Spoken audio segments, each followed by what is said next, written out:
শ্রীভূমি পুরসভার বিরুদ্ধে দুর্নীতি ও গাফিলতির বিস্ফোরক অভিযোগ বাম নেতা চন্দনের। বরাক উপত্যকার বিশিষ্ট বাম নেতা চন্দন চক্রবর্তী। বিজেপি সরকার যেভাবে উন্নয়নের স্বপ্ন দেখানো হয়েছিল তা আজও কাগজে কলমে সীমাবদ্ধ রয়ে গেছে। বাস্তবে জেলার বিভিন্ন প্রান্তে ভাঙাচোরা রাস্তা, জল জমে থাকা গর্ত এবং অস্বাস্থ্যকর নালা নর্দমার চিত্রই সাধারণ মানুষের দৈনন্দিন দুর্ভোগের প্রতীক হয়ে দাঁড়িয়েছে। রবিবার শ্রীভূমি শহরের একাধিক ওয়ার্ড ঘুরে নবনির্মিত ড্রেনের কাজ পরিদর্শন করেন চন্দন চক্রবর্তী। পরিদর্শন শেষে এক বিবৃতিতে তিনি সরাসরি বিজেপি পরিচালিত পুরসভার বিরুদ্ধে দুর্নীতি ও গাফিলতির অভিযোগ তোলেন।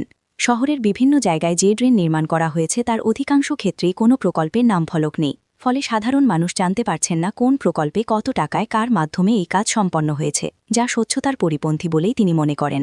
পরে সাংবাদিকদের মুখোমুখি হয়ে বাম নেতা চন্দন চক্রবর্তী আরও কী অভিযোগ উত্থাপন করলেন তা শুনে নেওয়া যাক। আমি যে কথাটা বলতে চাইছি যে বিশেষ কোনো রাজনৈতিক দলীয় রাজনীতির উদ্দেশ্যে আমি এখানে আসি নাই।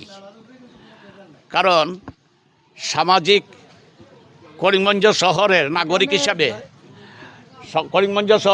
হিসাবে আমার কিছু দায়বদ্ধতা আছে এই মনে করি, এবং করিমগঞ্জ শহরের প্রতিটি জনগণের কিছু দায়বদ্ধতা আছে। আজকে লক্ষ্য করছি লক্ষ্মীচরণ রোডের কিছু রাস্তাঘাট নিয়ে যে স্বল্প বৃষ্টিতে শহর জলমগ্ন হয়, কিন্তু সেই জায়গাতে জলমগ্ন যখনই হয় আমরা জানি যে তখন নালা সংকুচিত হওয়ার কারণে কিংবা ভরাট হওয়ার কারণে জল নিষ্কাশনে অসুবিধার সৃষ্টি হয়। ঠিক যেভাবে আজকে শাহজালালের খাল, ব্রজণ্ড রোড সহ আমরা দেখেছি একসময় সেখানে নৌকা চলতো, আজকে নালা ছোটো করে সংকুচিত করে খালে পরিণত হয়েছে। আচ্ছা, এই হলো অবস্থা। নিচে বছরে বছর ভরাট হচ্ছে, সেইটা কোনো পরিষ্কার করার কোনো সুপরিকল্পিত সিদ্ধান্ত নেই। থানা রোডে এই যে রাস্তাটা এইখানে হচ্ছে, এই যে ড্রেনটা হচ্ছে, এই ড্রেন হওয়ার কোনো আবশ্যকতা ছিল বলে আমার মনে হয় না। আমি টেকনিক্যাল ম্যান নয়, কারণ এইখানের জল নিষ্কাশনের জন্য নয়, লোক দেখানোর জন্য কিংবা ব্যবসায়িক চিন্তাধারার থেকে এটা হয়েছে।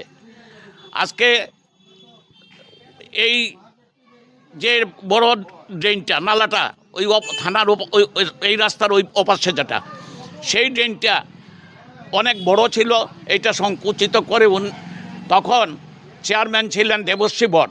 করিমগঞ্জ শহরে বিভিন্ন জায়গাতে খালকে ছোটো করে নালায় পরিণত করেছেন। তার দুর্ভোগ আজকেও করিমগঞ্জ শহরের নাগরিকরা আজকে সব সময় নিতে হচ্ছে।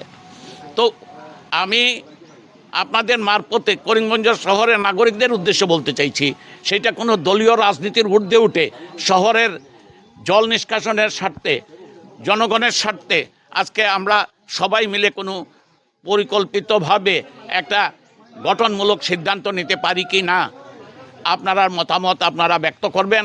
আমরা আপনাদের পরামর্শ নিয়ে হয়তো নাগরিক সভা একটা ডাকবো, এবং সঙ্গে এই যে কোটি কোটি টাকা আজকে ক্ষতি হচ্ছে, আজকে নীলমণি রোড কিংবা স্টিমার ঘাট রোড রাস্তা হয়েছে, দেখেছি কয়েক কোটি টাকা সেইখানে খরচা হয়েছে, কিন্তু রাস্তার অবস্থা অত্যন্ত শোচনীয়।